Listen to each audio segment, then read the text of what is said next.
मालिक साहब, एक तो तहफ़्फ़ुज़ आइन की ये मूवमेंट होगी, लेकिन इसमें पीटीआई तो बड़ा कैटेगोरिकली कहती रही है कि इमरान खान की रिहाई, कारकुनान की रिहाई और मैंडेट वापस। तो आपके ख्याल में ये डायलॉग का सिलसिला अगर शुरू भी होता है तो ये कितना आगे जाता हुआ आप देख रहे हैं इसको?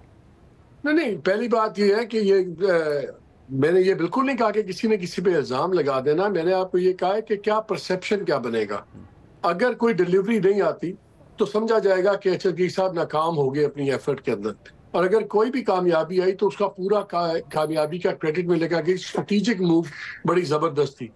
ये तासुर में और ये कहना कि इल्ज़ाम इमरान किसी पे लगा दे कि दो मुख्तलिफ चीजें हैं। So let's not confuse the two. देखिए, इनका तो है ब्रॉडर अलायंस का। इसमें दो कॉन्फ्लिक्ट्स बहुत बड़े चल रहे हैं इस मुल्क में। एक चल रहा है खान साहब का और इस्टेब्लिशमेंट का, एक चल रहा है इस्टेब्लिशमेंट का और जुडिशरी, इस्टेब्लिश स्लैश एग्जीक्यूटिव भी कहने। देखिए, इस्टेब्लिशमेंट अव्वल तो लॉन्ग टर्म में कोई भी ये अफोर्ड नहीं करते दोनों कॉन्फ्लिक्ट्स। लेकिन मेरा ख्याल है कि अगर इस्टेब्लिशमेंट ये गलती बहुत करेगी, अगर वो जिस तरीके से इमरान खान वाला कॉन्फ्लिक्ट डील कर रही है उसी तरीके से अगर जुडिशरी का कॉन्फ्लिक्ट डील किया, अगर कल बड़े आराम से ये कॉन्फ्लिक्ट खत्म हो सकता है। अगर दो स्टेप बैक लेके एस्टैब्लिशमेंट सर्टन सीबीएम्स करे उनके लिए तो ठीक हो सकता है। अगर वो कॉन्फ्लिक्ट खत्म हो गया तो बहुत सारे प्रॉब्लम्स फिर पैदा हो जाएंगे इस ऑपोजिशन अलायंस के लिए। और जिस सूट में हामिद ने बात की कि अगर ये पॉलिटिकल अलायंस बन जाता है तो वाकई पीएमएलएन लेड गवर्नमेंट के लिए बहुत बड़ी मुसीबतें पड़ सकती हैं। आप आइसोलेट हो जाते हैं। लेकिन उनकी आइसोलेशन में और इस तहरीक की ब्रॉडर तरक्की बनने में बहुत बड़ा डिसाइडिंग फैक्टर कंटिन्यूड कॉन्फ्लिक्ट होगा बिटवीन एस्टैब्लिशमेंट एंड जुडिशरी। अगर ये आप इक्वेशन से निकाल दें तो फिर हालात बहुत इजी हो जाएंगे सबके लिए। जो इस वक्त स्टेटस को कायम रखना चाह रहे हैं जिन बुनियादों पे, वो स्टेटस को ज्यादा अरसा चल जाएगा। लेकिन यक वक्त एस्टैब्लिशमेंट का टकराव विद खान साहब एंड एस्टैब्लिशमेंट का टकराव विद जुडिशरी, ये दोनों टकराव यक वक्त एस्टैब्लिशमेंट अफोर्ड नहीं कर सकती। सही। तो आपको लगता है कि इस वजह से जो है ये अलाइन ज़्यादा खतरनाक साबित हो सकता है? और इसमें जरा मुझे क्विकली बता दीजिएगा, आपसे भी पूछ रहा हूँ, फजल रहमान साहब ने अभी तक मुलाकातें तो की है पीटीआई से, लेकिन बाकायदा सपोर्ट उनको नहीं दिया अब तक। तो आपको लगता है कि ये शहबाज शरीफ साहब की मुलाकात के बाद फजल रहमान साहब अपनी पोजीशन पे कायम रहेंगे और फैसला कर लेंगे कि इवेंचुअली उन्होंने हुकूमत की तरफ जाना है या जो तहफ़्फ़ुज़ आइन मूवमेंट है उसका हिस्सा बनना है? देखिए, इस वक्त हर कोई डील चाहता है ना। पीटीआई अपने नजदीक वो फेयर डील चाहती है। वो कहते हैं कि हमारी फेयर डील ये है कि हमें हमारा लीडर बाहर आए और हमें एक रीजनेबल हमारी सीटें वापस आ जाए। उनको पता सारी नहीं आएगी या व्हाटएवर, और जो भी चाहते हैं वो उनकी फेयर डील है। ये समझते हैं कि मेरे साथ बहुत बड़ा हाथ हुआ है मौलाना साहब, मेरा मुदावा किया जाए। अब कौन किस तरह मुदावा, तो हमेशा गवर्नमेंट ज्यादा जल्दी कर सकती हैं। मौलाना साहब के मुदावे ज्यादा गवर्नमेंट ज्यादा जल्दी कर सकती हैं। एस्टैब्लिशमेंट के साथ भी उनको गिला है।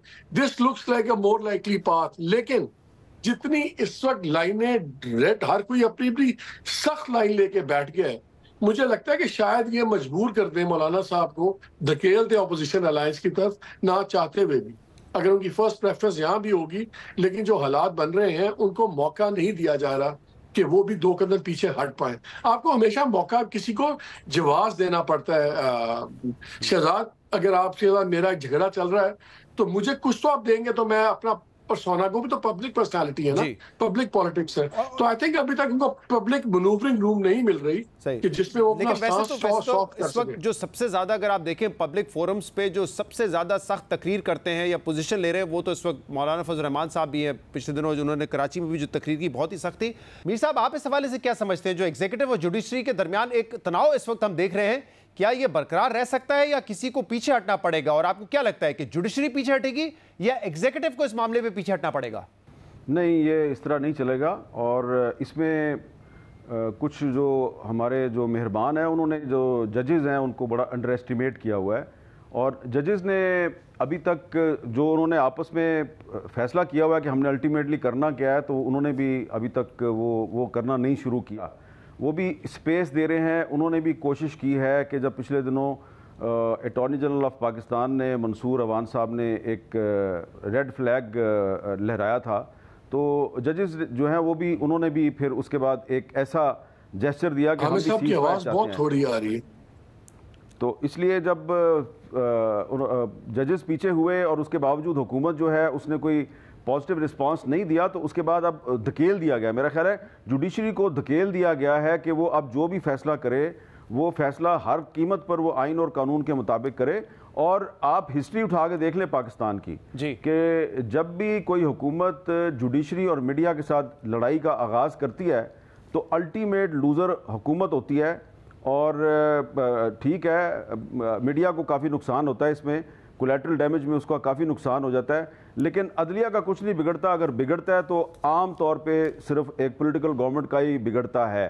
तो ये लड़ाई तो ज़ाहिर हमें लग रहा है कि एस्टेब्लिशमेंट की और जुडिशरी की है, लेकिन इसमें थोड़ा सा कोलैटरल डैमेज जो है वो मीडिया का होगा, लेकिन बहुत ज़्यादा कोलैटरल डैमेज PMLN का होगा। लेकिन मीर साहब, हम ये भी तो देख रहे हैं कि जुडिशरी अगर कोई फैसला करती है, कोई इकदाम उठाने जाती है, तो हुकूमत उस फैसले को न्यूट्रलाइज करने की कोशिश करती है। और इसकी जो ट्रिब्यूनल, इस्लामाबाद के ट्रिब्यूनल वाली मिसाल है, वो हमारे सामने है कि ऐसा लग रहा था कि जो 3 MNAs हैं PMLN के, क्योंकि वो अपने बयान हल्फी जमा नहीं करा रहे थे, अपने फॉर्म 45 जमा नहीं करवा रहे थे, और ऐसा लग रहा था कि ट्रिब्यूनल का फैसला उनके खिलाफ आएगा। लेकिन फिर हुकूमत एक ऑर्डिनेंस लेके आती है कि रिटायर्ड जज के भी ट्रिब्यूनल बन सकेंगे।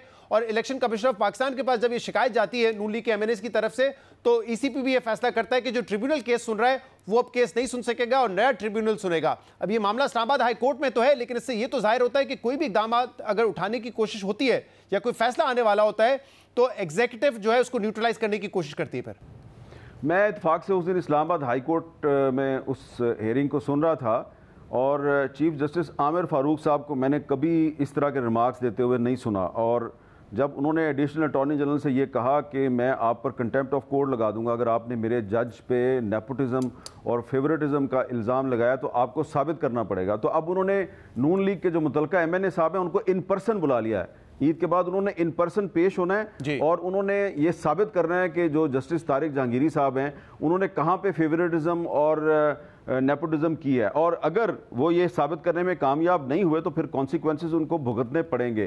तो इसलिए मैं आपको बार बार कह रहा हूँ कि अल्टीमेटली इसमें नुकसान जो है वो मुस्लिम लीग नून का होगा। सही। और आपने तो इस पे बात की मालिक साहब बजट के हवाले से कि आप समझते हैं कि आप समझ रहे थे कि शायद इससे ज़्यादा सख्त बजट आ सकता है, लेकिन जो बजट वाले दिन हमने देखा पीपल्स पार्टी की पोजीशन थी, बिलावल साहब घर चले गए, उनके कुछ ही अरकान वहाँ असेंबली में मौजूद रहे। अब ये मामला रिजॉल्व हो जाएगा क्योंकि पीपल्स पार्टी कैबिनेट का हिस्सा तो नहीं है। ख्वाहिश हमने देखा कि बजट वाले दिन भी बड़ी कोशिश की गई नून लीग की तरफ से कि उनको हुकूमत का हिस्सा बनाया जाए, बाकायदा कैबिनेट का हिस्सा बनाया जाए, लेकिन आपके ख्याल में पोजीशन बरकरार रहेगी पीपल्स पार्टी की, या गिव एंड टेक करने के बाद जो है वो हुकूमत को वोट दे देंगे इस बजट पर? देखिए, मैं हामिद से एग्री करता हूं कि ये डिफरेंसेस खाली कॉस्मेटिक या ऑप्टिक के डिफरेंसेस नहीं है, सीरियस डिफरेंसेस हैं। लेकिन भले वो गवर्नमेंट का हिस्सा ना हो, लेकिन वो एक लार्जर स्कीम ऑफ थिंग्स का हिस्सा तो है ना, लार्जर स्ट्रक्चर का हिस्सा तो है।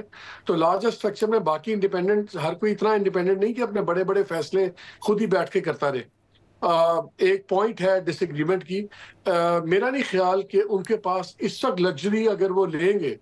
देखिए, अगर बजट के वो मेंबर्स को कहते हैं कि आप वोट अगेंस्ट कर दें, लेट्स से उनके 50 मेंबर्स वोट अगेंस्ट करते हैं, फारग होगी ना गवर्नमेंट, बजट डिफीट होता तो गवर्नमेंट गई। क्या इतने बड़े डिफरेंसेस हैं जिसमें जो थर्ड स्टेक होल्डर है वो अलाउ करेगा पीपल्स पार्टी को ये हदें क्रॉस करने की कि वो गवर्नमेंट गिरा दे? It is not that simple. और ये जरदारी साहब को पता है, सबको ही पता है, सबके साथ लगे हुए हैं, ऑल इन हुआ हुआ इस गेम के अंदर, ऑल बेट्स आर इन।